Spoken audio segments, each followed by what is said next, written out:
From Black Friday through to Cyber Monday, you can sign up to The Athletic for £1 per month for 12 months. See the link in the description to sign up now.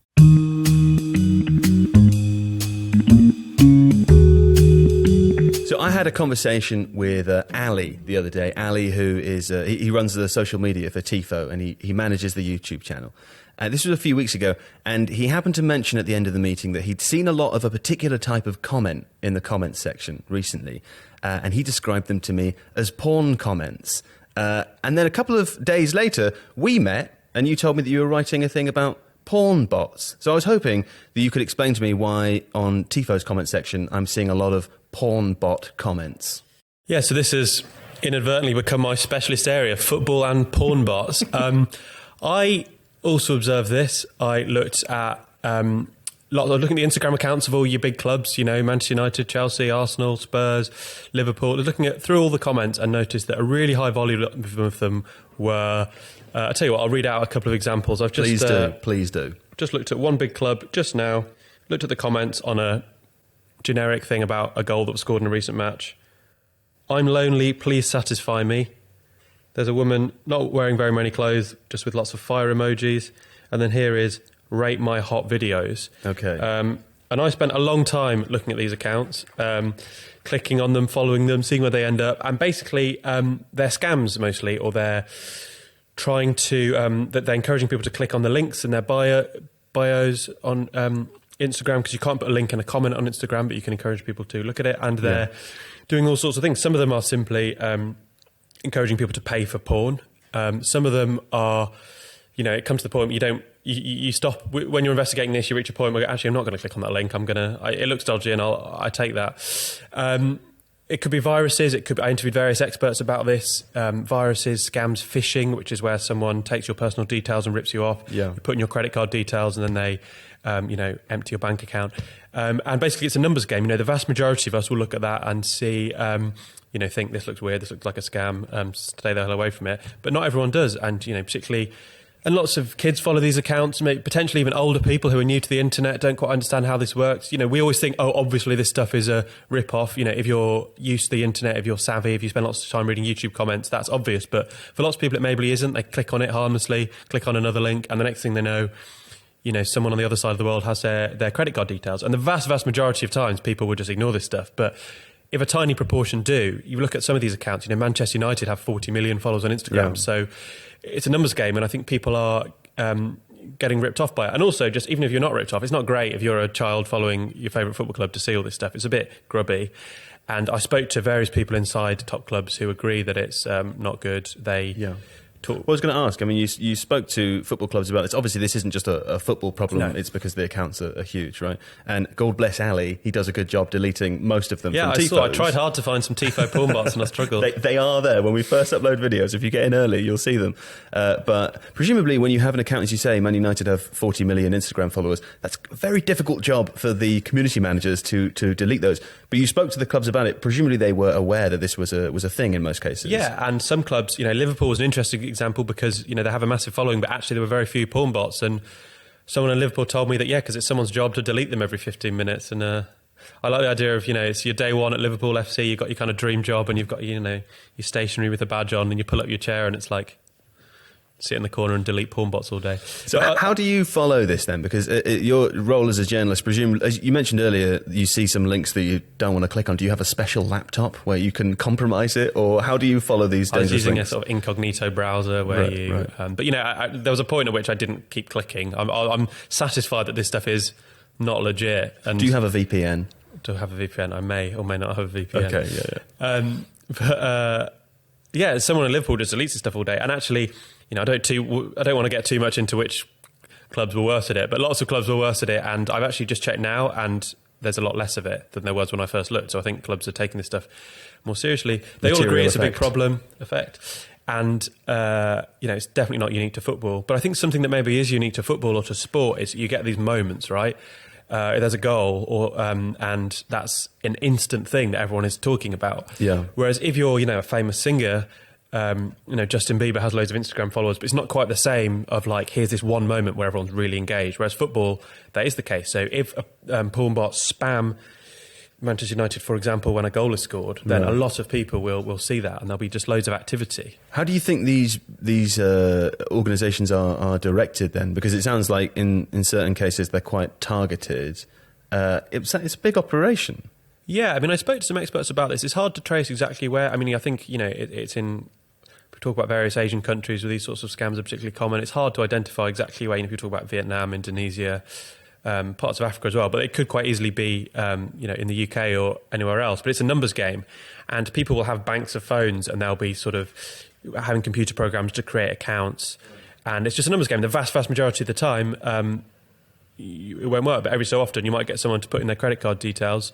And, you've got thousands of pounds. Theoretically, you could do this with one person, right? I mean, if they're porn bots, could one person be controlling several? No, I think there's probably lots of people running it, but one person can set up loads of accounts. And the way Instagram works is that in the comments on a post, the comments that are liked the most will be pushed to the top of the feed.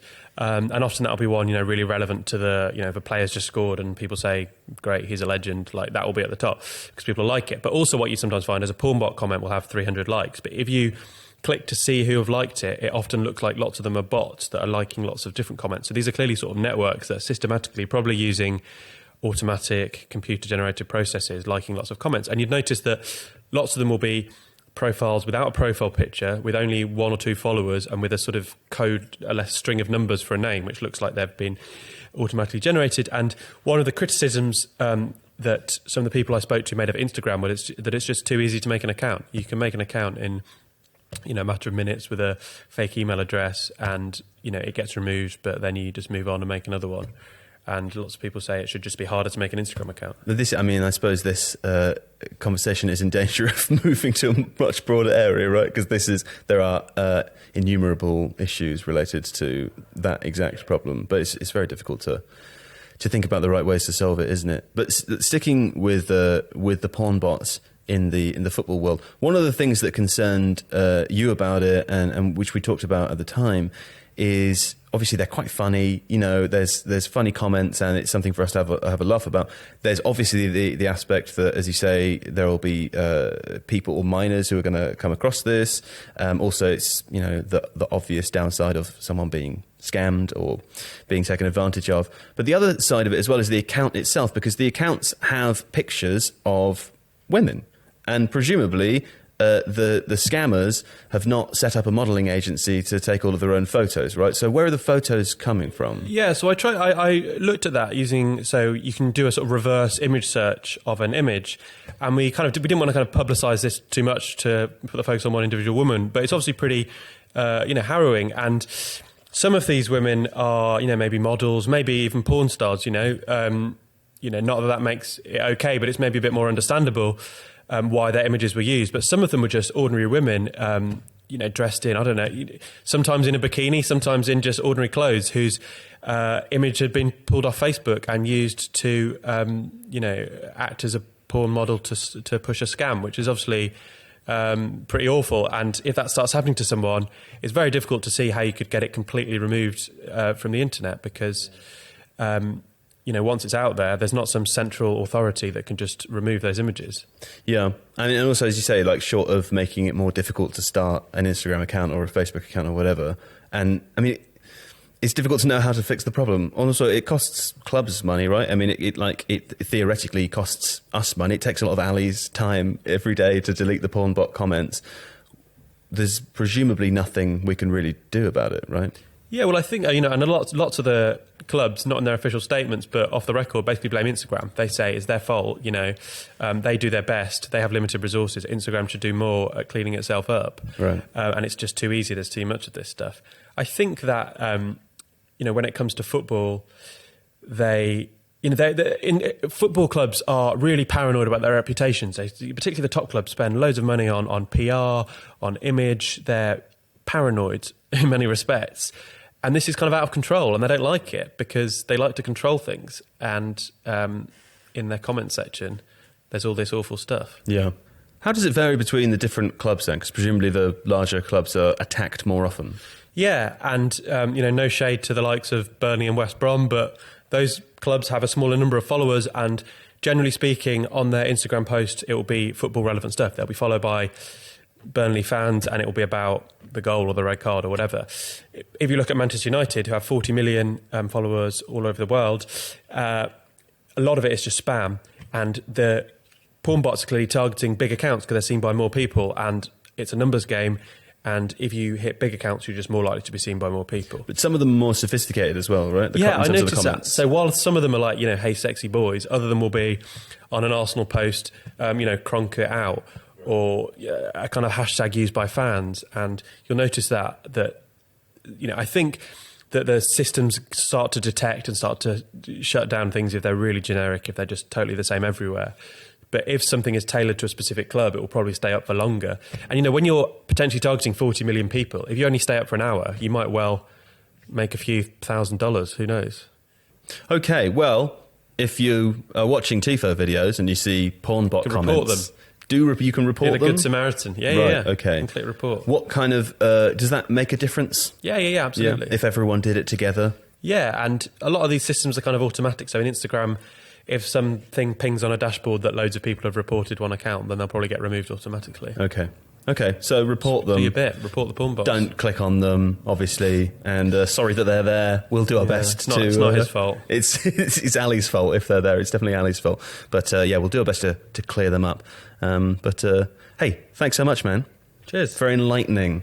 The pornbot guy, everyone. That's not what I want to be known for. No? From Black Friday through to Cyber Monday, you can get The Athletic for just £1 per month for 12 months. Yes, that's right, £1 per month for 12 months. Exclusive access to dedicated Premier League team journalists, plus all of your favourites, including David Ornstein, Ollie Kay, Daniel Taylor and Amy Lawrence, not to mention 10 other sports, a host of podcasts and some of the world's best sports journalists. The Athletic is truly the place to be, and you can now join with definitely the best deal of the year. £1 per month for 12 months. Visit the link in the description to join up now, just with the best deal of the year. Theathletic.com/Tifo Football.